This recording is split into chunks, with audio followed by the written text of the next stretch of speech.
ಇವತ್ತಿನ ತಿಂಡಿ ನಮಗೆ ಬಾಳೆ ಎಲೆಯಲ್ಲಿ ಮಾಡಿದ ಇಡ್ಲಿ.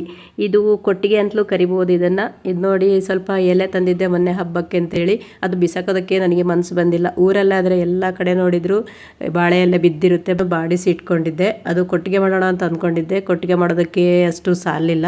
ಸೊ 2 ರೌಂಡ್ ಎಲ್ಲ ಬರಬೇಕಲ್ಲ, ಇದನ್ನು ಚಿಕ್ಕದಾಗಿ ಮಾಡಿಕೊಂಡು ಇಡ್ಲಿ ಹಾಕೋಣ ಅಂತ ಹೇಳಿ ಮಾಡ್ತಾಯಿದ್ದೀನಿ. ಇದನ್ನು ಮಾವನವರು ಮಾಡಿಕೊಡ್ತಾ ಇದ್ದಾರೆ ನೋಡಿ. ಅದಕ್ಕೆ ಸ್ಟ್ಯಾಪ್ಲರ್ ಹಾಕ್ತಾರೆ ಕೆಲವರು, ಬಟ್ ಸ್ಟ್ಯಾಪ್ಲರ್ ಹಾಕೋದಿಂತ ಈ ಥರ ಕಡ್ಡಿ ಚುಚ್ಚಿದ್ರೆ ಸೇಫ್ ಅಂತ ನನಗನ್ಸುತ್ತೆ. ಯಾಕಂದರೆ ಮಕ್ಕಳೆಲ್ಲ ಅರ್ಜೆಂಟಲ್ಲಿ ತಿಂತಾ ಇರ್ತಾರಲ್ಲ, ಸೊ ಸ್ಟೆಪ್ಲರ್ ಸ್ವಲ್ಪ ಡೇಂಜರ್ ಅನಿಸುತ್ತೆ ನೋಡಿ. ಇವಾಗ ಇದು ಕೊಟ್ಟಿಗೆ ಮಾಡೋದಕ್ಕೆ ಎಲ್ಲ ರೆಡಿ ಆಯಿತು. ಮಾವ ಸ್ವಲ್ಪ ನನಗೂ ಹೆಲ್ಪ್ ಮಾಡ್ತಾ ಇರ್ತಾರೆ ಆವಾಗ ಅವರಿಗೂ ಟೈಮ್ ಪಾಸ್ ಆಗಬೇಕಲ್ಲ. ಸೊ ನಾನು ಅವ್ರ ಕೈಯಿಂದ ಸ್ವಲ್ಪ ಕಲ್ತ್ಕೊಂಡೆ ಈ ಥರ ಮಾಡೋದಕ್ಕೆ. ಒಂಥರ ಡಿಫ್ರೆಂಟ್ ಆಗಿರುತ್ತೆ, ಹಾಗೆ ಬೇಗನೂ ಆಗುತ್ತೆ. ನಮಗೆ ಇಡ್ಲಿ ಮಾಡೋದಾದರೆ ಬೌಲ್ಸಲ್ಲೆಲ್ಲ ಮಾಡ್ತಾ ಇರ್ತೀವಿ ನಾವು. ಆ ಬೌಲ್ ತೊಳೆಯೋದು ಸ್ವಲ್ಪ ಟೈಮ್ ತೊಗೊಳುತ್ತೆ ಅಂಥೇಳಿ ಈ ಥರ ಮಾಡಿಕೊಂಡು ತಿನ್ಬೋದು. ಮಕ್ಕಳಿಗೂ ಇಷ್ಟ ಆಗುತ್ತೆ, ಸ್ವಲ್ಪ ಡಿಫ್ರೆಂಟ್ ಆಗಿರುತ್ತೆ ಅಲ್ವ. ಸೊ ಇದು ನೋಡೋದಕ್ಕೂ ಕ್ಯೂಟ್ ಆಗಿರುತ್ತೆ ನೋಡಿ, ಯಾವ ಥರ ಫೋಲ್ಡ್ ಮಾಡೋದು ಅಂತೇಳಿ. ಒಂದು ಸರಿ ಪ್ರಾಕ್ಟೀಸ್ ಆಗಿಬಿಟ್ರೆ ಎಲ್ಲನೂ ಈಸಿ ಆಗಿಬಿಡುತ್ತೆ ನಮಗೆ. ಸ್ಟಾರ್ಟಿಂಗ್ ಸ್ವಲ್ಪ ಕಷ್ಟ ಅನಿಸುತ್ತೆ. ಇದು ಸ್ವಲ್ಪ ನೀಟಾಗಿ ಫೋಲ್ಡ್ ಆಗಿಲ್ಲ ಅಂದರೆ ಹಿಟ್ಟೆಲ್ಲ ಹೊರಗಡೆ ಚೆಲ್ಲೋಗುತ್ತೆ. ಸೊ ನೀಟಾಗಿ ಬಂದರೆ ಸ್ವಲ್ಪನೂ ಹಿಟ್ಟು ಚೆಲ್ಲೋಗೋದಿಲ್ಲ.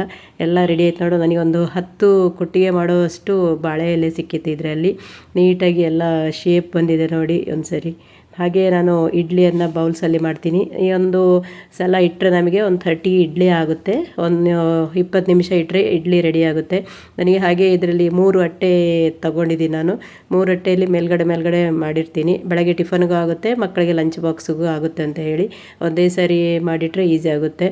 ಸೊ ಇದು ತಟ್ಟೆ ಇಡ್ಲಿನೂ ಮಕ್ಕಳು ಇಷ್ಟಪಡ್ತಾರೆ. ನಾವು ಚಿಕ್ಕವರಾಗ ಅಮ್ಮ ಎಲ್ಲ ಇಡ್ಲಿ ಮಾಡ್ತಾಯಿದ್ರೆ ನಾವು ಗ್ಲಾಸ್ ತೊಗೊಂಡು ಕೊಡ್ತಾಯಿದ್ವಿ, ಗ್ಲಾಸಲ್ಲಿ ಹಾಕಿ ಕೊಡಿ ಅಂತ. ಅದಕ್ಕೂ ಜಗಳ ಮಾಡಿಕೊಂಡು ನನಗೆ ಗ್ಲಾಸ್ ಇಡ್ಲಿ, ನನಗೆ ಗ್ಲಾಸ್ ಇಡ್ಲಿ ಅಂತ ಹೇಳಿ ನಾವು ತಿಂತಾಯಿದ್ವಿ. ಅದೆಲ್ಲ ಇವಾಗ ನೆನಪು ಬರುತ್ತೆ. ಸೊ ಈ ಥರ ಮಾಡಿಕೊಟ್ರೆ ಸ್ವಲ್ಪ ಕ್ಯೂಟಾಗಿ ಕಾಣಿಸುತ್ತೆ ನೋಡೋದಕ್ಕೂ, ಮಕ್ಕಳು ಇಷ್ಟಪಟ್ಟು ತಿಂತಾರೆ. ಇದರಲ್ಲಿ ಸಾಂಬಾರು ಹಾಕ್ಕೊಂಡು ತಿಂದರೆ ಅಂತೂ ಸೂಪರ್ ಟೇಸ್ಟ್ ಆಗಿರುತ್ತೆ. ಬಾಳೆ ಎಲೆ ಸ್ಮೆಲ್ ಕೂಡ ತುಂಬ ಚೆನ್ನಾಗಿ ಬರುತ್ತೆ. ನಾವು ಊರಲ್ಲಿದ್ದರೆ ಕೊಟ್ಟಿಗೆಯಲ್ಲಿ ಈ ಥರ ಇಡ್ಲಿ ಮಾಡ್ತಾ ಇರ್ತೀವಿ, ಅದೂ ಚೆನ್ನಾಗಿರುತ್ತೆ. ಹಾಗೆ ಹಲಸಿನ ಎಲೆಯಲ್ಲಿ ಕೂಡ ಮಾಡ್ತೀವಿ. ಹಾಗೆ ಕೇದಗೆ ಎಲೆ ಅಂತ ಬರುತ್ತೆ ನಮ್ಮ ಊರ ಕಡೆಯಲ್ಲೆಲ್ಲ. ಮಂಗಳೂರು ಕಡೆ ಎಲ್ಲ ತುಂಬ ಡಿಫ್ರೆಂಟಾಗಿ ಇಡ್ಲಿ ಮಾಡ್ತಾರೆ, ಒಂಥರ ಚೆನ್ನಾಗಿರುತ್ತೆ. ಹಾಗೆ ನಾನು ಸ್ವಲ್ಪ ಹಿಟ್ಟು ಉಳಿದಿದೆ ಅಂತ ಹಾಗೆ ತಟ್ಟೆಯಲ್ಲಿ ಹಾಕಿದ್ದೆ. ಅದು ತಟ್ಟೆ ಇಡ್ಲಿನೂ ಆಯಿತು, ಇದು ಕೊಟ್ಟಿಗೆನೂ ಆಯಿತು ಅಂತ ಹೇಳಿ ಬೆಳಗ್ಗೆ ರೆಡಿ ಮಾಡಿದ್ದೆ. ಎಷ್ಟು ಚೆನ್ನಾಗಿ ಬಂತು. ನೀವೊಂದ್ಸರಿ ಈ ಥರ ಟ್ರೈ ಮಾಡಿ. ಯಾವುದೇ ಎಲೆ ಸಿಕ್ಕಿದ್ರು ಬಿಸಾಕದೆ ಏನಾದರೂ ಒಂದು ರೆಸಿಪಿ ಮಾಡೋದಕ್ಕೆ ಆಗುತ್ತೆ ಅಂತ ಹೇಳಿ ನಾನು ಇಟ್ಕೊಳ್ತಾ ಇರ್ತೀನಿ.